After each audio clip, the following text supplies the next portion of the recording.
Senator from Mississippi. Mr. President, yesterday the government of Guatemala took a decisive step toward regaining sovereignty. Guatemala revoked the visas of and deported 11 UN personnel working for the International Commission Against Impunity in Guatemala, better known by its Spanish acronym CICIG. Chartered in 2006 to help the Guatemalan state fight corruption, CICIG had morphed into a modern-day United Nations proconsul, selectively administering justice and abusing power in ways never intended. Voices on the political left, both here and overseas, will no doubt decry the decision by the duly constituted government of Guatemala. But I take the floor of the United States Senate this afternoon to state plainly my emphatic approval of this action by our Guatemalan friends. Prior to yesterday's action, Guatemalan President Jimmy Morales had previously announced that CICIG's mandate would not be renewed after September 3rd of next year. The President's decision marks a logical and welcome step toward ending CICIG's presence in Guatemala. Ultimately, an independent country has the right to decide if and under what terms a supranational institution can administer justice within its borders. CICIG was never meant to be permanent, and no country could accept an unending infringement on its sovereignty. Certainly, we in the United States would never consent to having an international body accountable to no one run our judicial system here. Our Guatemalan friends have determined that it is time for CICIG to leave, and they have a right as a sovereign nation to make that decision. The initial reasons behind CICIG's presence in Guatemala cannot be disputed. Like many Latin American countries, Guatemala had suffered from pervasive corruption, and its government was in ruins from a decades-long civil war. Criminal enterprises colluded with politicians, military officers, and other government officials to bribe, cheat, and steal. Mafias with deep tentacles into the state acted with such impunity that Guatemala felt compelled to ask for outside help. In 2006, Guatemala and the United Nations signed an agreement meant to support, strengthen, and assist Guatemalan institutions responsible for investigating crimes committed by so-called illegal security groups and clandestine security organizations. Although CICIG enjoys complete functional independence, the agreement stated that CICIG must discharge its mandate in accordance with Guatemalan law and the provisions of the Constitution. Regrettably, this proviso has not been followed. Despite noble goals, it has become apparent that CICIG is not being held accountable to either Guatemalan law or the United Nations. As the largest financial contributor to the United Nations, the United States has an interest in investigating the credible allegations that CICIG was grossly overstepping its mandate. After all, the American taxpayers were largely financing this enterprise. The questionable practice of CICIG and its unelected leader have been reported in our national papers. The Wall Street Journal's Mary Anastasia O'Grady has been a close observer of Colombian jurist Ivan Velazquez, who serves as CICIG's commissioner. Ms. O'Grady states that under his leadership, there's strong evidence that CICIG routinely flouts the rule of law and tramples civil liberties in violation of the Guatemalan Constitution. His methods cannot be supported by a republic that pledges allegiance to transparency and human rights. End of quote. Powerful institutions have a tendency to amass more powers to themselves and stretch their authority far beyond their legal mandates. Even its most strident supporters have acknowledged that CICIG now essentially answers to no one and needs to be reformed. Nowhere is this contention better supported than the CICIG-backed persecution of the Bitkov family on behalf of the Russian government. For all its flaws, which are numerous, CICIG's decision to conspire with Russia is the most outrageous. Igor and Irina Bitkov built a successful paper mill company, the Northwest Timber Company, in Russia's Kaliningrad enclave. This rare example of successful private enterprise in Russia was once valued at nearly $500 million. But success comes with a price in Putin's Russia. In 2005, a senior officer of the state-owned Serber Bank demanded that the Bitkovs sell him a controlling stake in their company. Imagine. An offer the Bitkovs refused. 2 years later, the Bitkovs' 16-year-old daughter, Anastasia, was kidnapped, drugged, raped, and held until the Bitkov family paid a ransom.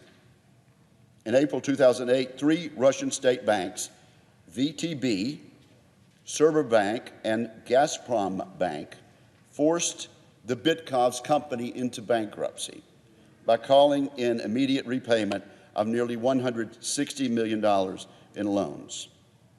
Traumatized and threatened with detention and death, the Bitkovs decided to flee Russia. More death threats followed as Moscow opened a criminal case in 2009. The Bitkovs eventually emigrated to Guatemala after paying a legitimate law firm for Guatemalan passports with new identities for their protection. The Bitkovs settled into a new life blessedly free from Russian harassment and intimidation. Igor and Irina began teaching at a local school.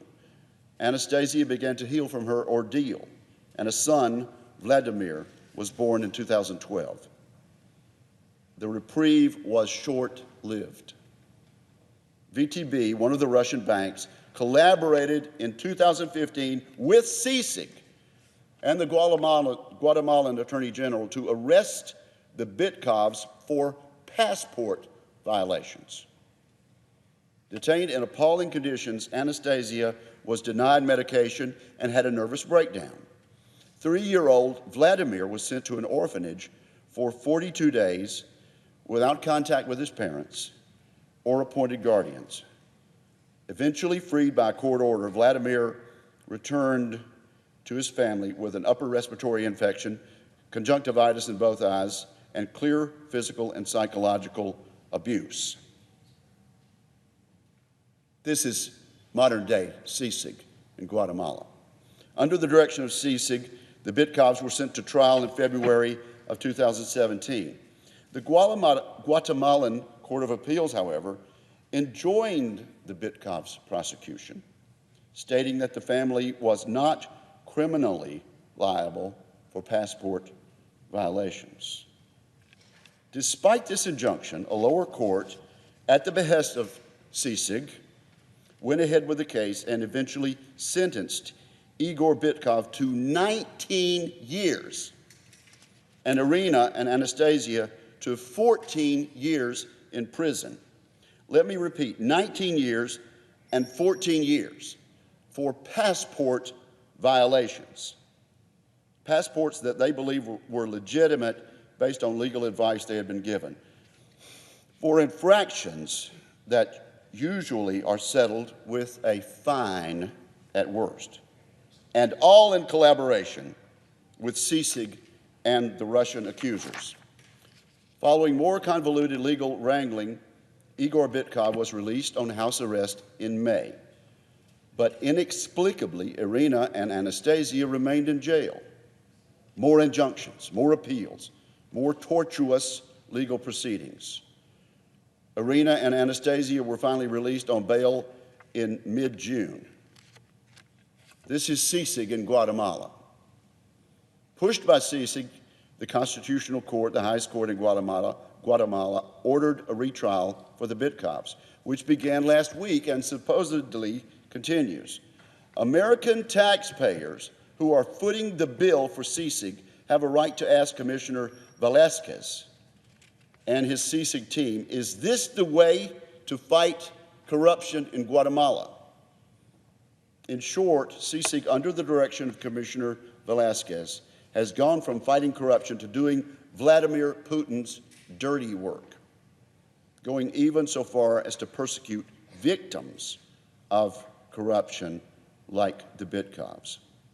The Bitkov affair demonstrates how badly CICIG has gone astray and why President Morales is right to want it out of his country. CICIG was established to help investigate and prosecute mafias entrenched into the state and able to act with impunity. And yet it gets involved in a passport violation case against a family clearly fleeing Russian persecution. CICIG is supposed to be above reproach, yet it collaborates with a state-owned Russian bank that incidentally is currently under U.S. sanctions. CICIG is doing the bidding of Putin's henchmen, acting as the long arm of Russia's dictatorship. The intervention of a Kremlin-controlled bank shows that influencing CICIG is a part of the Kremlin's broader campaign to exert pressure across Latin America, and we ought to be concerned about that, Mr. President. Earlier this month, Ms. O'Grady wrote in the Wall Street Journal that the creeping intervention from Moscow is designed to damage U.S. interests by destabilizing liberal democracy. Admiral Craig Fowler, the commander of U.S. Southern Command, told Senate Armed Services Committee that Russia is flooding Latin America's internet, social media, and television outlets with original and reproduced propaganda to sow doubts about U.S. intentions. Russia has also provided crucial financial support to the infamous Maduro regime in Venezuela, and competes with the United States to provide military support to regional partners. Another strategic competitor, China, is also seeking to influence important U.S. partners in Latin America. China has provided more than $140 billion in Belt and Road Initiative loan commitments. Beijing is now Latin America's second largest trading partner. Although CICIG once played a significant role in exposing and prosecuting serious corruption, it has now fallen victim to Lord Acton's famous observation that power tends to corrupt and absolute power corrupts absolutely. President Morales has made a decision as the duly elected